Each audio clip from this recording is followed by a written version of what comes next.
I'm Margaret Crest, 57 years old, and I spent more than 30 years in the United States Army, making sure that every soldier had what they needed, when they needed it, anywhere in the world. For decades, I gave my family loyalty, patience, and quiet steadiness, and all they ever gave back was a seat at the far end of the table and a nickname for my life's work: a uniform phase. But when my own brother stood beside a stranger at a congressional hearing and told him I was no one important, I made a choice that changed everything. Have you ever given everything to people who never once bothered to truly see you? If so, tell me your story in the comments. You are not alone. Before I get into what happened, let me know where you're tuning in from. And if you've ever had to stand quietly in your own worth after being dismissed, hit that like button and subscribe. The first thing I ever loved about my father was the way he could look at a yard full of freight cars and see order where everyone else saw chaos. I was 9 years old the first time he took me to the rail yard where he worked, and I remember standing at the edge of the gravel with my hand in his, watching 1,000 tons of steel move exactly where it was supposed to move, on time, because one calm man with a clipboard had decided it would. We lived in a house that measured worth by what other people could see. My mother, Frances, kept the front rooms like a showroom, the good silver out, the cushions turned so the worn side never faced the door. She had a way of arranging the family the same way she arranged the house, with my older brother Preston in the brightest spot, and me somewhere off to the side where the light did not quite reach. Preston was 5 years older, quick with a joke, quicker with a sail, and from the time he was a teenager, our mother spoke about him the way some people speak about weather: they are certain will be good. My father was different. Arthur Crest was a yardmaster for a freight railroad, a man who had spent his whole life making sure that the things people needed were already where they needed to be before anyone thought to ask. He did not cut ribbons, he did not give speeches, he loaded the train. I think I understood, even as a girl, that there were two kinds of work in the world. There was the kind that happened on a stage with applause, and there was the kind that happened in a yard at 4 a.m. so that the stage would have lights when the show began. My mother valued the first kind. My father lived in the second. And without ever quite deciding to, I chose his side. I remember a night when I was about 10. My mother was polishing silver at the kitchen table for one of Preston's debate banquets, and my father had a railroad map spread across the other half of the table, tracing routes with the stub of a pencil. The two of them sat there in the same small kitchen, doing two completely different kinds of work.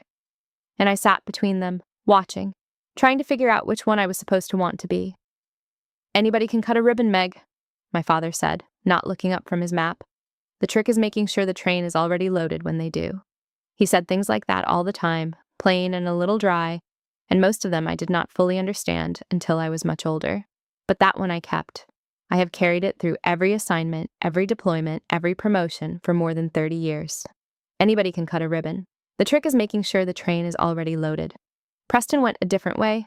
By the time he was 20, he had a sales job and a car payment, and a confidence that filled whatever room he walked into. And my mother treated each of those things as proof that her bet had paid off. When I came home from high school and said I had been accepted into the Army's officer training program at the state university on a scholarship that would pay my way, my mother looked at me for a moment and then said, "Well, I suppose that is one way to find a husband." She called it my uniform phase. She would keep calling it that for the better part of 40 years. My father did not say much that day, but a week later I found, in the bottom drawer of his desk, an old shoebox with my name written on the lid in his blocky hand. Inside were my report cards, my acceptance letter, a few photographs. He never mentioned it. He never made a show of it. But he was keeping a record, quietly, of a daughter the rest of the family was not paying attention to. And the existence of that box meant more to me than anything my mother ever said out loud. I left for training at 18, certain of what I valued and quietly aware that my family did not value it at all. I did not know yet how long that gap would last, or how far I would have to travel before someone in a position to matter would finally close it. I only knew that I was good at the thing my father had taught me. I knew how to make sure the train was loaded, and I knew that nobody was ever going to clap for it. When I was commissioned as a second lieutenant in the summer of 1991, I chose the part of the Army that handles supply and distribution, the part that moves the food and the fuel and the ammunition and the 10,000 unglamorous things that an army cannot fight without. My mother asked, at the time, whether I could have at least picked something that came with a nicer uniform. My father asked what my first assignment would be, and when I told him it was running a distribution platoon, he nodded slowly and said, "Good, that is real work." That was the whole conversation. It was enough. The years that followed taught me that being underestimated was not always a burden. Sometimes it was a kind of cover. People said things in front of me they would not have said in front of someone they thought was important, and I learned more about how the world actually worked from those careless moments than I ever learned in a classroom. I told myself it was easier to be underestimated than to argue. Most days that was even true. But there is a cost to being invisible for long enough, and I did not understand the size of that cost until much later, in a marble corridor in Washington, when a young man less than half my age stepped in front of a door and told me I did not belong on the other side of it. I should have seen it coming. I had been turned away from better rooms by better men, and I had survived all of them. What I had not prepared for was that the person standing beside the young man, the person who could have spoken one sentence and ended the whole thing, would be my own brother, and that he would choose, in that moment, to make it worse. But I am getting ahead of myself. To understand why that corridor mattered, you have to understand the 30 years that led to it. You have to understand what I gave and what my family decided it was worth. So let me start at the beginning of my career, when the gap between who I was and who they thought I was first began to show. By the time I made captain in the middle of the 1990s, I had commanded a supply company and learned the thing that would define the rest of my life. The thing that wins wars is not the dramatic moment. It is the boring certainty that when a soldier reaches for a magazine, the magazine is there. I was good at that certainty. I built it, unit by unit, for years. My family never saw any of it. To them, I was still the one who did paperwork. Preston, meanwhile, had found his calling. He left general sales for the defense industry, and almost overnight, he learned to talk about platforms and margins and capabilities, words that sounded enormous and meant, as far as I could ever tell, that his company sold the government expensive things at a comfortable markup. He began to treat me like a quaint relative who happened to work inside a world he was monetizing. He would corner me at family gatherings and mine me for stories, then use them, lightly rephrased, to sound knowledgeable in front of his clients. "You move beans and bullets," he told me once at a cousin's wedding, with the particular smile he saved for when he thought he was being generous. "I move the things that win wars." I remember looking at him and thinking that he had it exactly backwards and deciding it was not worth the breath to say so. He measured his importance by the size of the contract. I measured mine by whether the convoy got through. We were never going to agree, and I had stopped needing him to. What stung was not Preston, really. Preston was just being Preston, and a person cannot help the size of the lens they were given to look at the world through. What stung was the way my mother amplified him. Every time Preston closed a deal, the story traveled the whole family in a day. Every time I was promoted, my mother would mention it, if she mentioned it at all, the way you mention a cousin's minor surgery, with a small, concerned frown, as though my advancement were a complication rather than an achievement. By the time I made lieutenant colonel and took command of a battalion responsible for hundreds of soldiers and millions of dollars of equipment, my mother's only comment was to ask whether all of that responsibility was going to keep me from ever settling down. I told her the soldiers were settled and fed and supplied, and that was the settling I had time for. She did not think it was funny. My father, on the phone later, did. In 2003, I deployed to Iraq, where I spent the better part of a year running a distribution hub that kept supplies flowing to units across a wide and dangerous stretch of the country. We took indirect fire more nights than I can count. I made decisions in the dark, on a plywood desk, that determined whether soldiers 100 miles away would have what they needed at dawn. When it was over, the Army gave me a Bronze Star, and I folded the citation into a drawer and did not say much about it, because that is how my father had taught me to carry the things that count. When I called home to tell my parents I was safe, my mother was relieved for about 30 seconds. Then she told me, at length, about the new house Preston had just bought, the square footage, the kitchen, the view. I listened, and I said the right things, and I hung up the phone in a plywood office on the other side of the world and sat for a while in the quiet. My father wrote me a letter that arrived 2 weeks later. It said, in its entirety, "Heard you kept everyone fed under fire. That is the whole job. Proud of you. Dad." I still have it. It is in the shoebox now. The one he started when I was a girl, the one I did not know would come back to matter so much. There was a young soldier I mentored during those years, a supply sergeant who reminded me of myself. And years later, she wrote me a letter about a convoy that got through a bad stretch of road because of a plan I had drawn up on a napkin. She told me her whole team came home because of it. I keep that letter too. I have learned that the proof of a life like mine is rarely loud. It comes in letters, quietly, from people who were there. My family was never there. And for a long time, I made my peace with that. What I did not expect was that the distance between us would one day be measured not in miles, but in a single doorway. With my brother standing on the wrong side of it, telling a stranger I was no one. It happened this past June in Washington, on a morning I will remember for the rest of my life. By the time the House Armed Services Committee asked me to testify, I was a lieutenant general, 3 stars on each shoulder, and I had spent the previous 2 years as the director of the Defense Logistics Agency. If that title means nothing to you, here is the short version.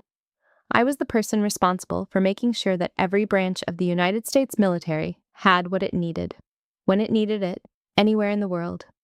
I ran the supply chain for the entire armed forces. I had spent my whole career learning how to load the train, and now the train was the size of a nation. The committee wanted to hear from me because I had been pushing a set of reforms to fix something dangerous. Over the years, too much of our military supply had come to depend on single suppliers. One company for one critical part, with no backup if that company failed or that part ran short. It was a comfortable arrangement for the contractors. It was a national risk for the rest of us. My reforms would break those cozy single-source deals apart and force competition and resilience back into the system. The companies that profited from the old way did not love me for it. One of those companies employed my brother as a senior executive. I flew into Washington on a red-eye the night before the hearing.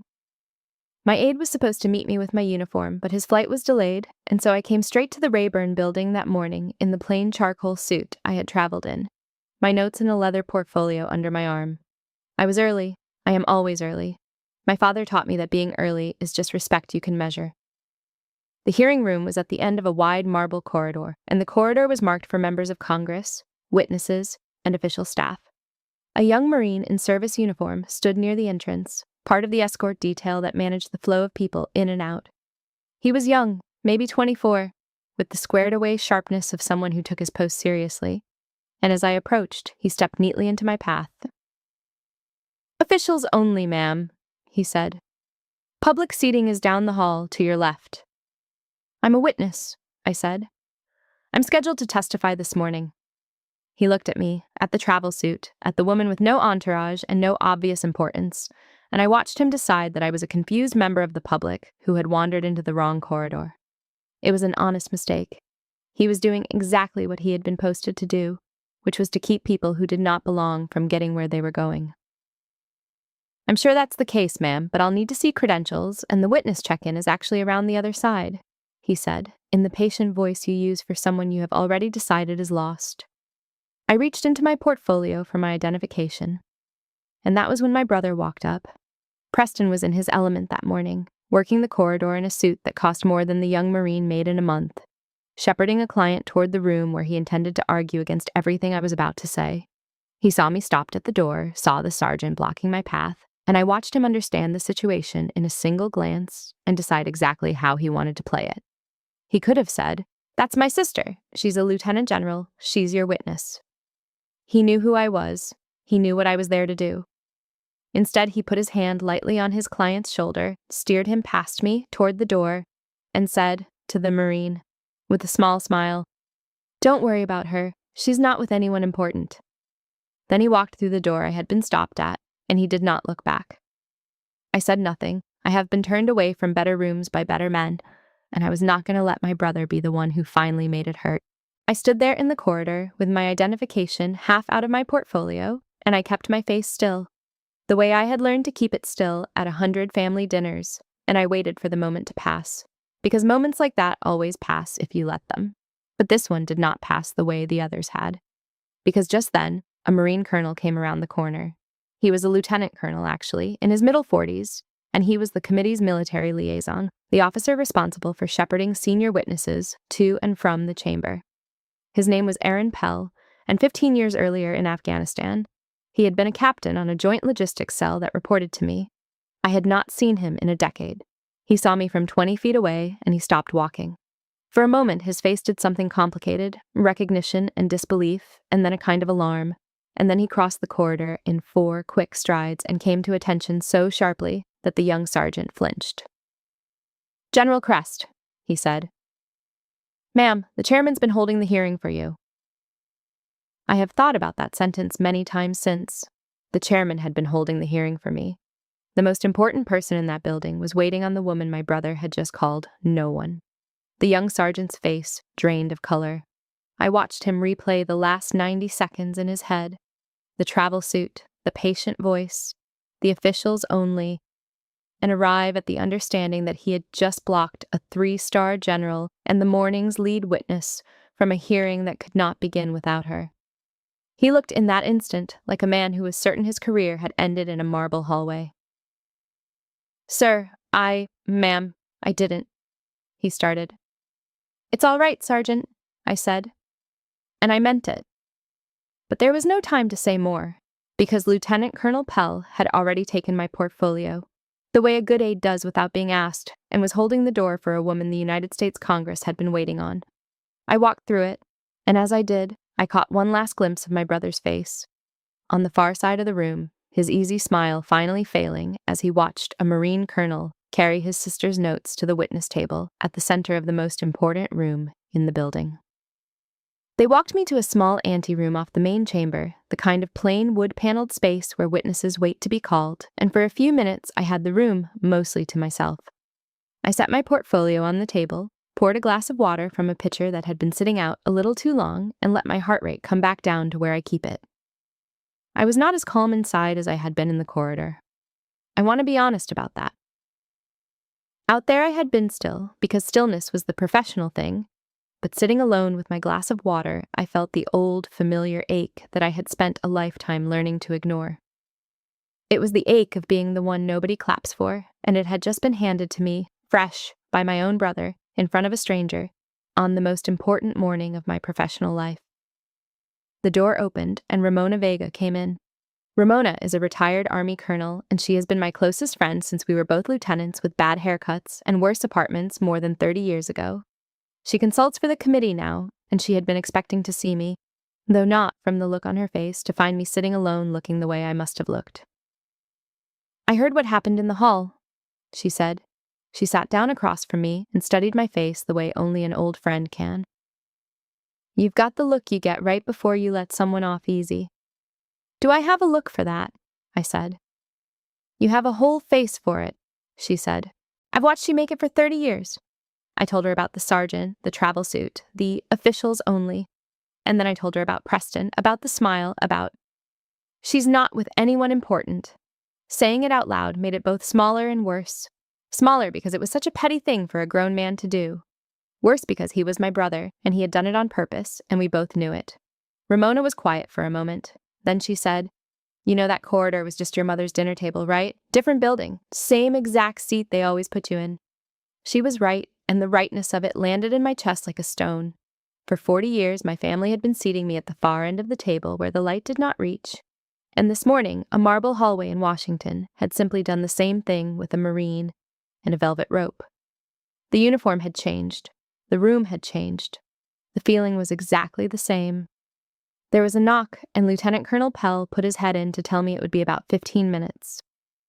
Before he left, he hesitated, and then he told me that he intended to have the sergeant from the corridor pulled from the detail and written up. He said it the way a good officer says a thing he believes is correct, and he watched me to see whether I agreed. "No," I said. He blinked. "Ma'am?" "Leave him on his post," I said. "And don't write anything up."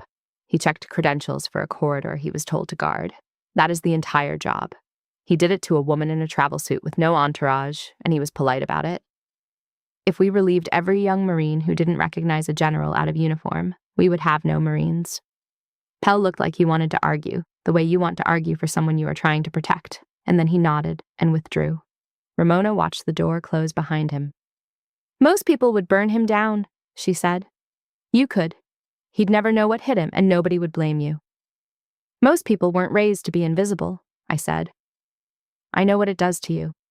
I'm not going to do it to a 24-year-old who was doing his job just because doing it embarrassed me.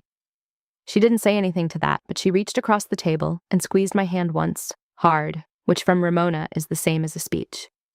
And then there was the other decision, the bigger one, and I made it in that quiet room before anyone called my name. Preston was about to sit on the industry panel and argue against my reforms. I knew things about the way his company did business that I could have used. I could have built my testimony into a quiet demolition of everything he had spent his career protecting, and I could have done it without ever raising my voice, and a part of me, the tired and human part, wanted to. I decided I would not because Preston deserved the mercy, because the work deserved better than to be turned into a weapon against my brother. I had spent my whole life refusing to make the work about anything but the work. I was not going to start now, in the one room where it mattered most. I would walk in there, and I would tell the truth about the supply chain, plainly and completely, and I would let that truth land wherever it landed. If it landed on Preston, that was Preston's problem, not my aim. Ramona stood when they came to call me. She straightened the collar of my plain charcoal jacket, the one with no stars on it, no ribbons, nothing to tell the room who I was, and she smiled. Go load the train, she said. It is the kind of thing only someone who has heard your father's stories could say. It was exactly the right thing. I picked up my portfolio and I walked out of that small room toward the chamber, a woman alone with a folder in a building built for spectacle, about to do the most unspectacular thing there is. Tell the truth about how things actually get where they need to go. I did not feel triumphant. I want to be clear about that too. I felt the way I always felt before the part of the job that counts, which is steady and a little tired and entirely certain of what I was there to do. The corridor had tried to tell me I was no one. My brother had agreed with it. In a few minutes, the chairman of the House Armed Services Committee was going to settle the question in front of cameras and a national audience. And I had not arranged a single second of it. I had just shown up early, the way my father taught me, and loaded the train. The hearing room was larger than it looks on television, and quieter. I took my seat at the witness table, set my portfolio in front of me, and looked up at the long, curved bench where the members of the committee sat. At the center was the chairman, Harold Ellison, a man in his 60s who had run the committee for years and had a reputation for cutting through the theater that surrounds these hearings to get at what was actually true. He leaned toward his microphone, and the room came to order around him. The committee has been waiting on you, General Crest, he said. There was no edge in it, only a kind of welcome. Thank you for coming straight from the airport to be here. The floor is yours. The floor is yours. 3 words. After a lifetime of being seated where the light did not reach, the most powerful person in that building had just turned the entire room over to me, on the record, in front of the cameras, and asked me to speak. I did not let myself feel it yet. There would be time for that later. I opened my portfolio and I began. I did not read a prepared speech. I talked the way my father talked over a railroad map, plainly, with total command of the unglamorous detail, because the unglamorous detail was the whole point. I explained, in terms anyone in that room could follow, that the supply chain that keeps our military alive had been allowed to become dangerously fragile. I explained that over the years we had let too many critical parts come from single suppliers, one company, one factory, one point of failure, with no backup if that company stumbled or that part ran short. I told them that this was comfortable for the suppliers and dangerous for the country, and that a single disruption, a fire, a foreign shock, a bankruptcy, could leave a fighting force without something it could not fight without. And then I told them how to fix it. Competition, redundancy, more than one source for the things that matter most. The boring, expensive, unglamorous work of making sure that when a soldier reaches for what they need, it is there, no matter what has gone wrong upstream. Nobody interrupted me. When I finished, the chairman let the silence sit for a moment, and then 2 members thanked me by name and asked questions that told me they had actually listened. It was during the questioning that Preston entered the picture, though he never said a word from where he sat with the industry panel along the side wall. One of the members raised what he called concerns from industry about the cost and disruption of breaking up established contracts. He was reading, almost word for word, from a position paper I recognized, because it was exactly the argument Preston's company had been making for months. This was the moment. If I had wanted to end my brother, this was where I would have done it. I could have named the company. I could have explained, with citations, exactly how much that single-source contract had cost the taxpayer and exactly how thin the justification for it really was. I could have turned concerns from industry into a very bad afternoon for Preston Crest, and it would have been fair and it would have been true. I looked at the member who had asked, and I answered the substance. I said that I understood industry's concern, that change is disruptive and disruption has costs, and that the cost of a fragile supply chain in a real crisis would be measured in something far more expensive than contracts. I said that resilience was worth paying for, and that the companies that adapted to it would do fine, and the ones that had built their whole business on being the only option would have to learn to compete, the way the rest of the country has to compete. I never said my brother's name. I never looked at the sidewall. I answered the argument and not the man. And here's the thing I did not expect. From across the room, I felt Preston watching me, and I knew, the way you know things about a sibling you have spent a lifetime reading, that he had understood exactly what I had just chosen not to do. He had braced for me to end him, and instead I had simply told the truth and let him sit there inside it. The mercy unsettled him far more than an attack would have. An attack he could have fought. There is no fighting someone who declines to hurt you. When the questioning wound down, General Curtis Bishop, a 4-star Army general who had come to testify on readiness, leaned toward his own microphone. He was a senior witness, not a member, and it was slightly unusual for him to speak up, but the chairman recognized him. "Mr. Chairman, if I may," Bishop said, "I have trusted my logistics to General Crest for 15 years, in 2 theaters of war. When she tells this committee that the supply chain is fragile, I would encourage everyone in this room to write it down. I have never once seen her be wrong about whether the train was loaded." He used the word train. I do not think he knew why it landed in my chest the way it did. He could not have known about a rail yard, and a man with a clipboard, and a creed handed down across 40 years. But I heard my father in it anyway. And for 1 second, sitting at that witness table with 3 stars on my shoulders and the whole committee listening, I had to look down at my notes to keep my composure. The chairman called a recess a few minutes later. As the room rose and the noise came back, I lowered the single sheet of notes I had barely needed, and I sat for a moment in the strange quiet that comes after you have done the thing you came to do. I had not raised my voice once. I had not scored a single point off my brother.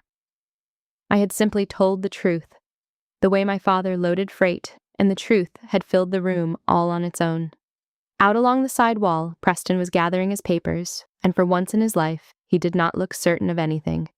He looked like a man who had walked into a room expecting a fight and discovered there was no one there to fight, only a sister who knew more than he did and had chosen not to use it against him. I had spent 40 years being the one nobody clapped for. That morning, the chairman of the House Armed Services Committee had given me the floor, and I had used it to talk about supply chains, and somehow that was the most seen I had ever felt in my life.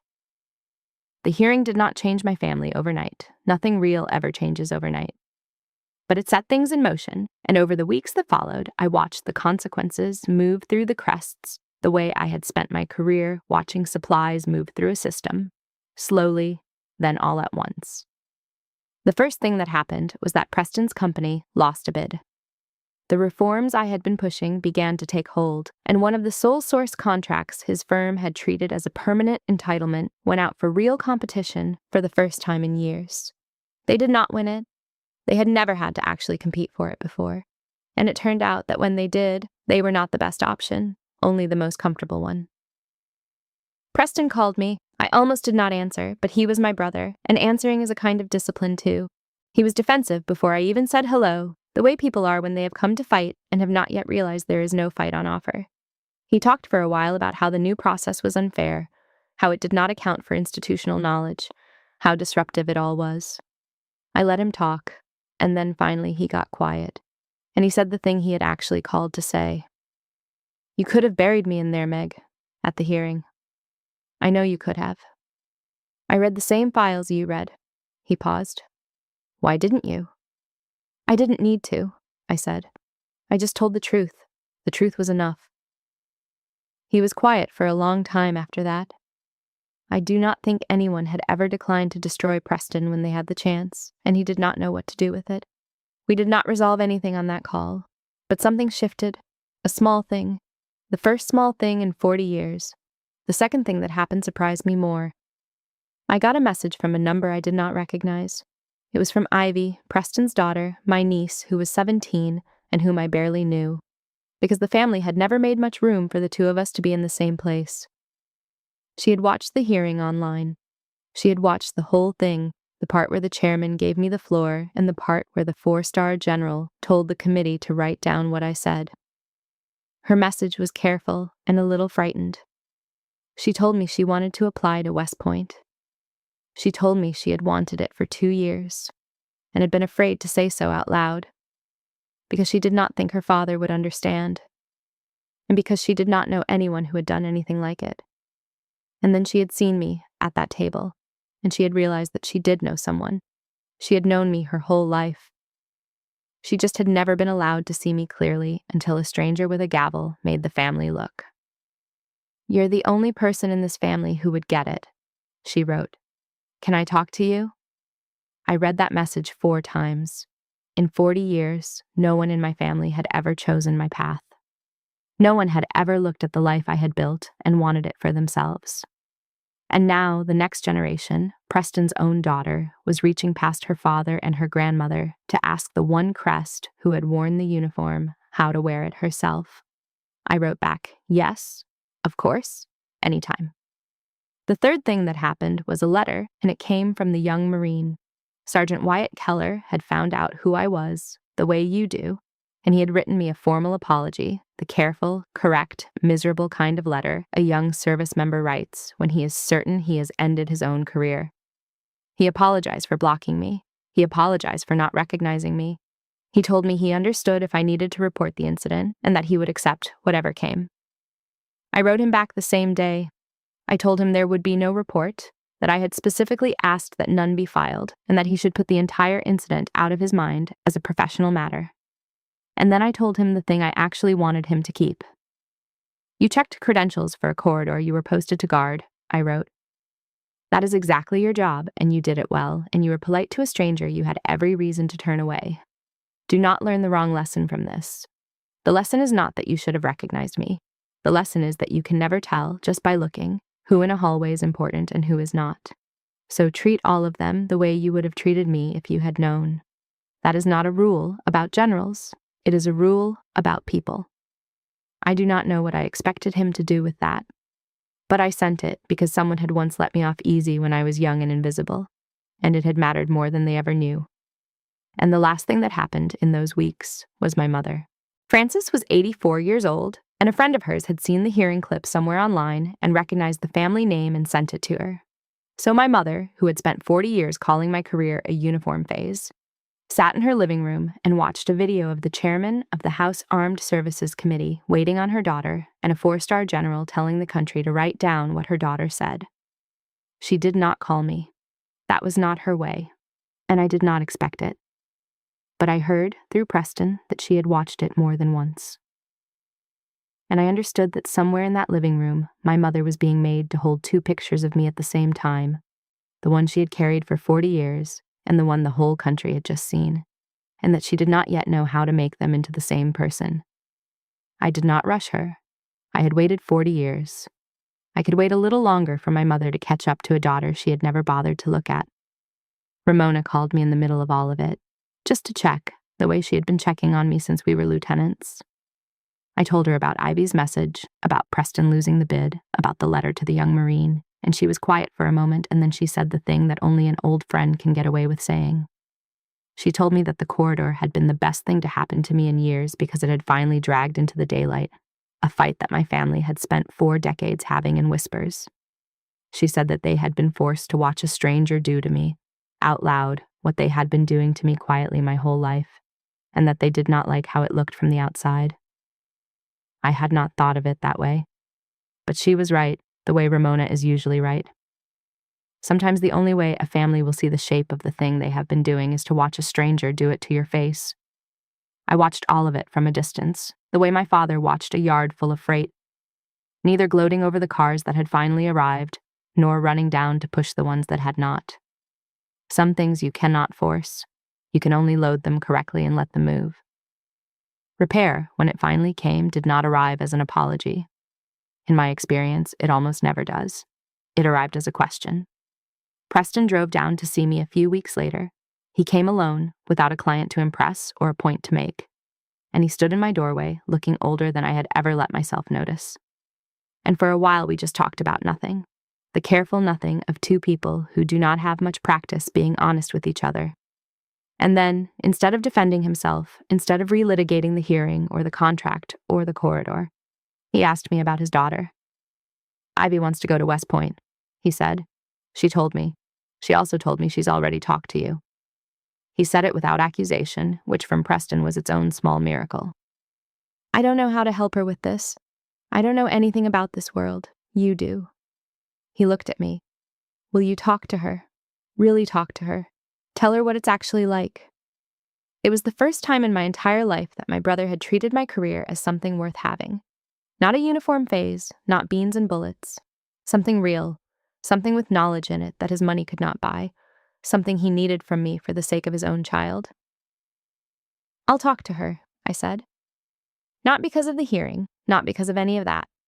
Because she asked, and because she's good, and because she deserves someone who'll tell her the truth about it. He nodded. There was a great deal we did not say. We did not need to say all of it that day. But a door that had been shut for 40 years came off the latch, just slightly, just enough. My mother's gesture, when it came, was smaller and clumsier, and I almost missed it. I went to see her, and at some point, in the middle of a conversation about something else entirely, she mentioned, as if it were nothing, that she had clipped an article about the hearing from a magazine a friend had given her. She did not say she was proud. She did not say she had been wrong. She just mentioned, looking out the window and not at me, that she had kept the clipping. For most of my life, I would have needed her to say the words. I would have stood there, waiting for the apology I had earned and never gotten, and I would have been angry that all she could offer was a clipping. But I was 57 years old, and I had buried my father, and I had learned something about the shapes that love takes in people who cannot say it plainly. My mother could not tell me she was proud of me. She had never been able to. But she had cut my picture out of a magazine and kept it, the way my father had kept a shoebox, and I recognized the gesture for exactly what it was. It was an apology she did not have the words for. I accepted it as that, without pretending it was more than it was, and without needing it to be. It was after that visit that I went and found the shoebox. It had been in storage since my father died, and I had not been able to bring myself to open it. I sat on the floor of my apartment with it in my lap, and I lifted the lid, and there it all was, in his blocky handwriting, the record he had kept of a daughter the rest of the family was not watching. My commissioning notice. A photograph of me at 18 in a cadet uniform, standing, I realized, in the rail yard. The one place he had taken me to teach me what mattered. And folded at the bottom, the Bronze Star citation from Iraq, the one my mother had never mentioned, the one I had folded into a drawer half a world away. He had gotten a copy somehow. He had kept it. My father had been keeping score the whole time. Just not the score my mother kept. He had been counting the things that count. I sat on the floor for a long time with that box. And when I finally stood up, I understood something I had spent 40 years not quite letting myself believe. I had not been invisible. I had only been invisible to the people who were looking for the wrong things. The one person who knew how to see real work had seen me clearly from the very beginning, and he had left me a box to prove it. When I talked to Preston after that, I told him the truth about where we stood. I told him that respect is not retroactive, that he could not go back and give me the 40 years of seeing me that he had spent instead on his contracts and his clients. But I told him it could start now, if he meant it, and that I would meet him exactly as far as he was willing to come, and not one step further than that. He said he meant it. And then, being Preston, he asked if I would help him understand the new procurement rules, since they were apparently going to define the rest of his career. And I laughed, really laughed, because of course he did, and because there was something almost sweet in a brother who had finally figured out that the sister he had dismissed knew things he needed. We were not healed. I want to be honest about that. 40 years does not close in a single summer. But we were, for the first time, honestly refounded. Two adults who had stopped pretending, building something small and real on top of the wreckage of something old. It was more than I had expected. It was, in its quiet and unfinished way, enough. The months after the hearing were busy ones, and most of the busyness was the good, invisible kind. The reforms I had testified about began to move from arguments into reality. New rules took effect. Contracts that had been single-source for years went out for competition. Backup suppliers were identified and qualified for parts that frighteningly, had no backup at all. None of it made the news. Nobody held a ceremony. The supply chain just quietly became more resilient, one unglamorous decision at a time, exactly the way my father had taught me that important things actually get done. I used to find that frustrating when I was young, the way the most important work is also the least visible. I had made my peace with it long ago. Nobody cuts a ribbon for a supply chain that does not fail. That was always the point. The whole purpose of my life's work was to make sure that nothing dramatic ever happened, that the crisis that never came stayed a crisis that never came, and you do not get applause for the disasters you prevent. You only get the quiet knowledge that they did not happen because you did your job. I thought about my father a great deal during those months. I thought about him every time a part that used to have one fragile source got a second, steadier one. He would have understood it completely. He had spent his whole life making sure the train was loaded so that other people could cut the ribbons, and now his daughter was doing the same thing for an entire country. And the only difference was the size of the yard. Ivy's application went in that autumn. I helped her with it, the way I had promised, telling her the true things about the life she was signing up for, the hard parts and the parts worth having, the cost of it and the reasons it is worth the cost. She listened the way I had listened to my father over a railroad map with her whole attention, taking in the unglamorous detail because she understood already that the detail was the point. And Preston, to his own evident surprise, drove her to her interview. He told me about it afterward, a little bewildered at himself, as if he could not quite believe that he had become a man who drives his daughter toward a uniform instead of away from one. The next generation was breaking the family pattern, and the brother who had spent his life inside that pattern was, clumsily and genuinely, helping her do it. There was one more loop I did not expect to close. A few months after the hearing, I was at an event at the Pentagon, in uniform this time, 3 stars and all of it. And as I came through a checkpoint, I saw a young Marine on the detail snap to attention, and I realized it was him, Sergeant Wyatt Keller. He recognized me a half second after I recognized him, and I watched the color start to leave his face the way it had in that marble corridor. Watched him brace to apologize all over again. I stopped before he could. "Sergeant Keller," I said, "how's the career going?" He blinked. It was not the question he had been expecting. It's good, ma'am," he said. "Glad to hear it," I said. "You holding to what we talked about who's important in a hallway." "Every day, ma'am," he said, and I could see that he meant it, that the thing I had written him had actually taken root. "I treat all of them like they might be you." "Don't treat them like they might be me," I said. "Treat them like they're people. That's the whole rule. I was never the point." He almost smiled. I did smile, and I walked on, and I left him standing a little taller than I had found him, and I understood that I had done, for one young Marine, the small invisible thing that someone had once done for me. I had let him off easy when I had every right not to, and the letting off had become a thing he carried, the way I carry my father's creed. That is how the work moves. Quietly, from one person to the next, loaded carefully and allowed to travel. I stood at a window that evening, high up in the building, looking out over the river and the lights of a city that would never know how close it came, on any given day, to running short of something it could not do without. The reforms were holding. Ivy's path was open. My brother and I were, against all odds, speaking honestly. The work behind me was secure, and for the first time in my life, I found myself standing still with nothing left to prove, to my family or to anyone else. And I had to ask myself a question I had never had the room to ask. Not what do I have to prove? Not who do I have to convince? Just simply, what do I want now? I did not have the answer yet. But for the first time standing at that window, I had the quiet to ask it. And that, after 40 years, felt like the beginning of something, rather than the end. The exhale came on an ordinary evening, the following spring, at a small dinner I hosted at my place. It was not a showroom dinner.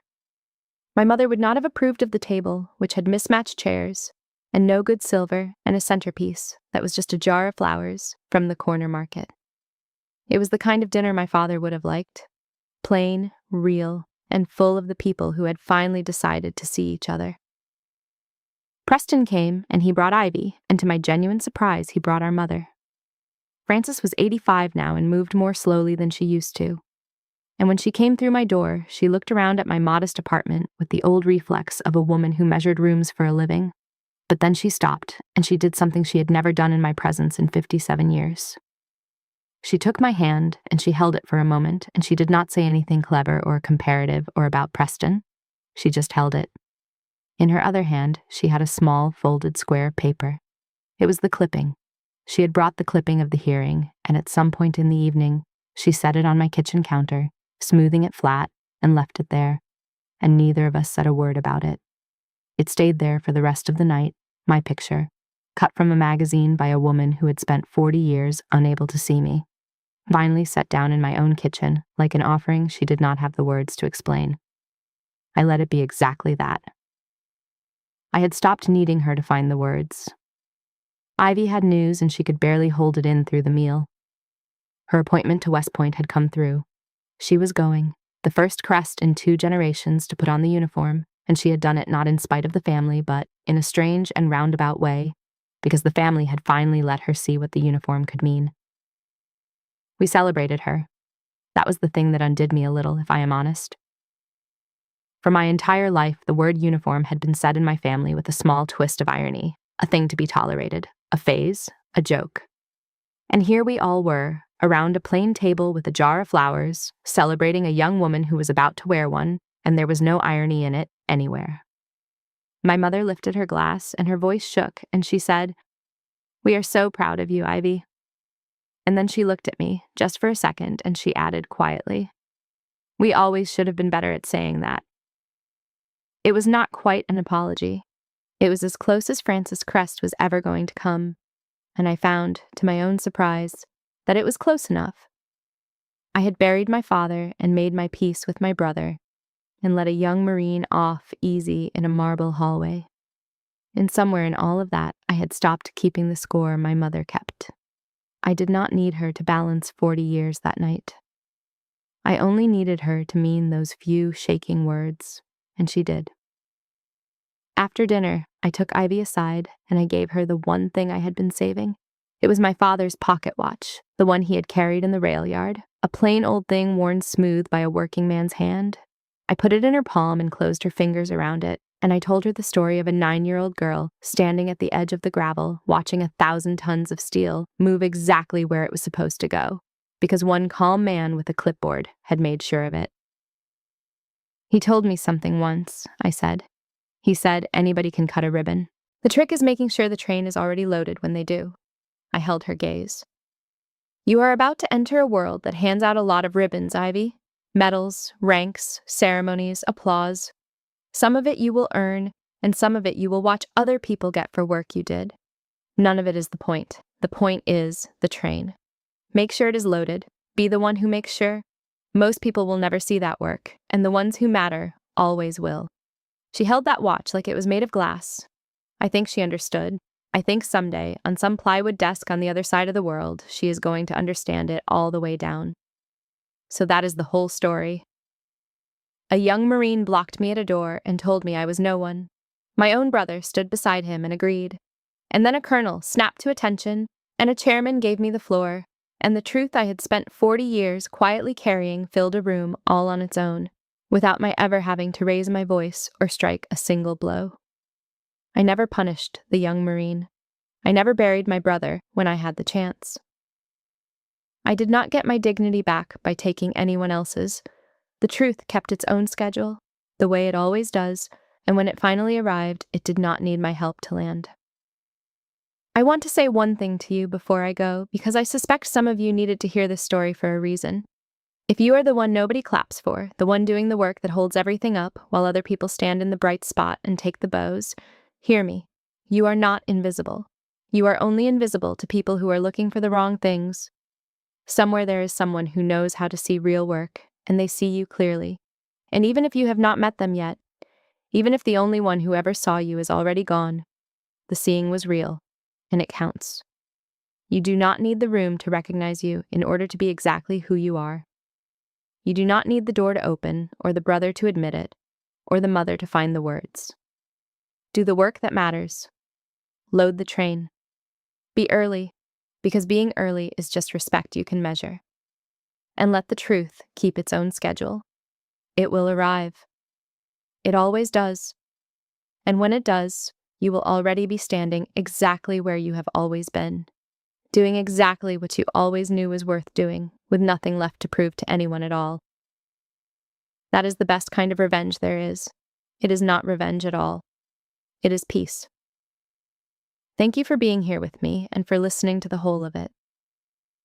I hope, wherever you are, that the train you are loading gets where it needs to go, and that someone who knows how to look is already watching you do it.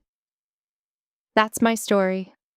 After 40 years of being the one nobody clapped for, the truth finally filled a room all on its own, and I never had to raise my voice or take anyone down to let it.